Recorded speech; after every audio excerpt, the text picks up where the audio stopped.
bago ka mag-scroll, upo ka muna dito. Kasi dito sa channel na to, mga kwentong totoo ang lasang ikukwento ko.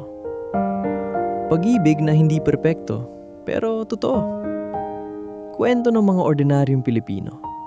Kagaya mo, kagaya ko. Kaya kung handa ka na, kumuha ka ng kape mo at simulan na natin. Ito ang kwento ng 1-year-old na ang anak namin. Postpartum pa rin daw ang dahilan ng wife ko sa lahat. Bago ako magsimula, gusto ko lang linawin. Hindi ko sinasabing masama ang wife ko. Mahal ko siya. At kung meron man akong pagsisisihan, siguro yun na hindi ko siya sinabihan ng mas maaga.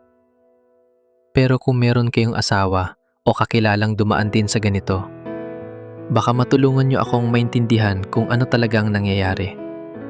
Dahil ako mismo, hanggang ngayon, hindi ko pa rin lubos na maintindihan. 35 years old ako. May isang anak kami, baby boy, 1 taon na ngayon. Pero hanggang ngayon, ilang buwan bago mag first birthday, hanggang sa mismong araw ng party, postpartum pa rin daw ang dahilan. Gusto ko lang itanong sa inyo, sa mga taong naranasan na rin ito, o sa mga profesional na baka nakakabasa nito, gaano ba katagal talaga bago mawala ang postpartum? Kasi kung ako ang tatanungin, feeling ko may mali na, at ang tanging dahilan kung bakit hindi ko pa naaayos ito ay dahil natatakot akong baka masaktan ko siya kung sasabihin ko. Pabalikin niyo muna ako sa umpisa. 2 taon kaming magkasintahan bago kami ikinasal. Simpleng tao lang ako. May trabaho sa isang kumpanya, hindi mayaman, pero kaya naming dalawa mabuhay ng disente. Nung buntis siya, sobrang saya namin. Siya pa nga ang unang nagsabi na gusto niyang maging perfect mom. Sobrang organized niya talaga. May listahan pa siya ng mga gagawin bago at pagkapanganak. Sabi ko noon, ang galing mo naman. Ready na ready ka. Hindi ko alam na ang salitang ready na yon magiging sanhi pala ng sobrang pressure sa sarili niya. Pumanganak siya ng normal. Walang komplikasyon. Salamat sa Diyos. Pero pagkalabas namin ng ospital, doon nagsimula ang isang bagay na hindi ko na masyadong nakikilala. Ang unang buwan, akala ko normal lang. Pagod, iyak, kulang sa tulog. Sinabi rin naman sa amin ng OB na common ang baby blues sa unang 2 linggo. Pero lumipas ang 2 linggo, tumagal pa. 1 buwan, 2 buwan, 3 buwan. Sa ika-4 na buwan, doon ko na-realize na hindi na normal ang nangyayari. Gabi noon, mga 7:00 ng gabi, tapos na kaming maglinis ng mga bote ng baby. Pareho kaming nagugas, pareho kaming nag-sterilize. Umakyat kami sa kwarto mga 8:00. Pinatulog namin si baby. Nakatulog din ako kasabay niya dahil pagod na rin ako sa trabaho. Mga 1:00 ng madaling araw, nagigising ako sa sigaw niya. "Bumaba ka! Bumaba ka ngayon din!" Gulat na gulat ako. Akala ko may nangyari kay baby. Tumingin ako. Natutulog naman ng mahimbing si baby sa tabi namin. Tinanong ko siya kung ano ang problema. "Yung mga bote," sabi niya, umiiyak. "Hindi ko na maalala kung nalinis ko ba talaga ng maigi yung huling 2 bote. Kailangan ko silang hugasan ulit." Sinabi ko sa kanya, "Sabay tayo nagugas kanina. Tapos na tayo. Tulog na tayo." Pero hindi siya nakinig. Bumaba siya. Hinugasan lahat ulit. Hindi lang yung 2 bote na sinasabi niya, kundi lahat ng gamit ni baby. Yung mga nakasterilize na, hinugasan pa niya ulit. Yung mga damit na nakatiklop na, binuksan at tinupi ulit. Umabot siya ng 3:00 ng madaling araw sa pagliligpit at paghuhugas. Nang bumalik siya sa kwarto, nakita niya akong natutulog na dibdib ko ang una ni baby. Naggalit siya sa akin. Bakit ka natutulog? Hindi mo ba alam kung ilang beses ko na ulit ang paghugas dahil sa'yo? Hindi ko naintindihan kung ano ang koneksyon ng pagtulog ko sa paghuhugas niya ng bote. Pero hindi na ako nakipagtalo. Sa halip, sinubukan kong buhatin si baby para maiparamdam ko sa kanyang okay lang. Magtutulungan kami. Pero kahit doon, may patakaran pala akong hindi ko alam. Kapag hindi niya ako nakitang nag-hand sanitizer bago ko hawakan si baby, pagagalit siya. Kukunin niya yung bote ng sanitizer, tapos ilalagay niya ng sobra-sobra sa kamay ko. Parang gustong-gusto niyang siguraduhin na hindi na ako makakahawak kay baby kung hindi ganap na malinis. Minsan, umaapaw na sa kamay ko ang sanitizer.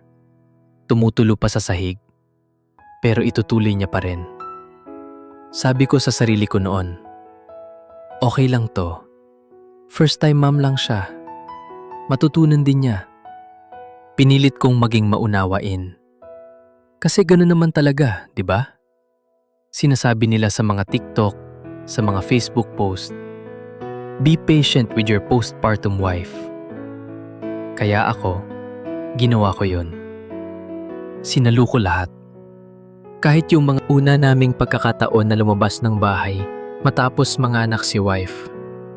6 na buwan matapos ipanganak si baby, pinilit ko siyang mag-unwind kahit 1 oras lang dahil halos hindi na siya lumalabas ng kwarto. Nag-book ako ng maliit na staycation. Malapit lang, 2 oras drive. Excited siya nung una. Pumili pa nga siya ng outfit ni baby. Inayos ang bag, ang lahat. Pagdating namin sa location, 20 minuto pa lang kami doon. Bigla siyang umiyak. Hindi ko na-check kung nailagay ko ba talaga yung mga natiklop na damit ni baby sa drawer. Hindi ko rin na-check kung nasara ko ba yung sterilizer bago kami umalis. Sinabi ko sa kanya, sigurado ako nasara mo yun. Ako pa nga nakita-kitang nagsara. Pero hindi siya naniniwala sa sarili niyang memorya. Ang gusto niya, umuwi kami agad. Kahit pinilit kong i-video call ang mama ko na nasa bahay para i-check lang, ayaw pa rin niya. Kailangan daw niyang makita mismo. Doon nangyari yung una sa 2 bagay na hindi ko malilimutan. Sinabi ko sa kanya habang papalabas na kami ng resort, bakit hindi mo na lang itanong sa nanay ko? Andun naman siya sa bahay, kaya niyang i-check. At sumagot siya, sobrang lakas ng boses. Wala akong tiwala sa nanay mo. Napatigil ako. Yun ang unang beses na sinabi niya yon. Alam niyo, mabait ang mama ko. Hindi kami nagkaproblema kailanman noon. Tinanong ko siya kung bakit niya nasabi yon. At ang sagot niya, ewan ko, basta ganon ang na-feel ko. Umuwi kami. Pinakancel namin ang booking na wala ang bayad. Hindi ako nagreklamo kasi mas gusto kong siya ang okay. Ang pangalawang insidente, mas malala. Nasa trabaho ako noon. May presentation kami sa isang malaking kliyente. Alam niya naman, sa ganitong klaseng meeting, hindi pwedeng basta-basta lumabas. Nagsimula akong tumanggap ng mga tawag habang nasa gitna ng presentation. 1, 2, 3. Hindi ko masagot agad kasi kasagsagan ng meeting. Pagkatapos ng humigit kumulang 30 minuto, saka ko lang na-callback. Nang sumagot siya, sumisigaw na siya sa kabilang linya. Bakit ang tagal mong sumagot? Dapat sa ikalawang tunog pa lang sinasagot mo na ang tawag ko. Emergency to. Uwi ka na agad. Sabi ko sa sarili ko, malala to. Baka may nangyari kay baby. Kaya't lumapit ako sa manager ko. Ipinaliwanag ko ang sitwasyon. Salamat na lang. Naintindihan naman ako ng kliyente at ng team ko. Pinauwi nila agad ako.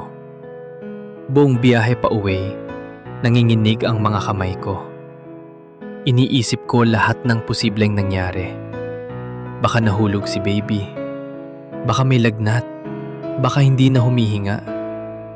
Puro yon ang laman ng isip ko habang minamaneho ko ang sasakyan pa uwi. Sobrang bilis. Halos hindi ako sumusunod sa speed limit. Pagdating ko sa bahay, walang emergency. Sinabi niya, narinig ko daw umubo ang baby. Yun lang. Wala pang 1 segundo yon, sabi niya. At pagkatapos noon, hindi na raw siya sigurado kung talagang narinig niya o hindi.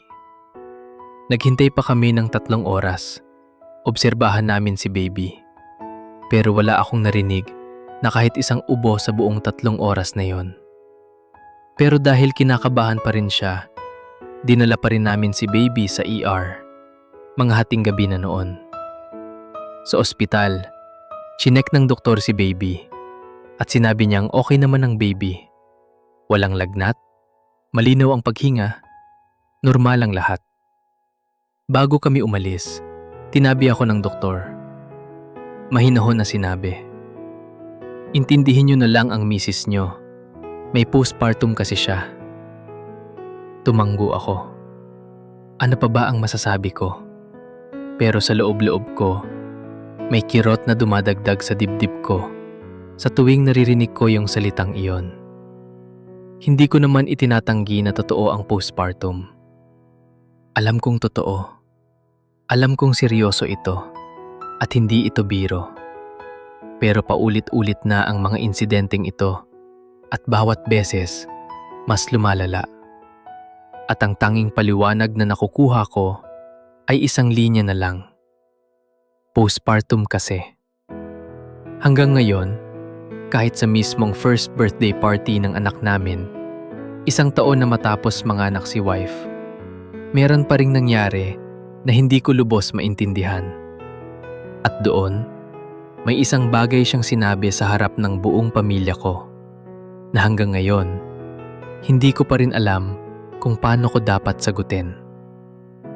Pero yon, sa susunod na bahagi na natin pag-uusapan. Kung sakaling narito rin kayo o may kakilala kayong dumaan sa katulad nito, gusto ko lang malaman, normal pa ba ito? Hanggang saan ba dapat umabot ang pangunawa bago tayo humingi ng tuton? Ituloy nyo ang panonood sa part 2 kung saan sasabihin ko sa inyo kung ano talaga ang nangyari sa first birthday at kung ano ang huling hikayat na nagpabago sa lahat.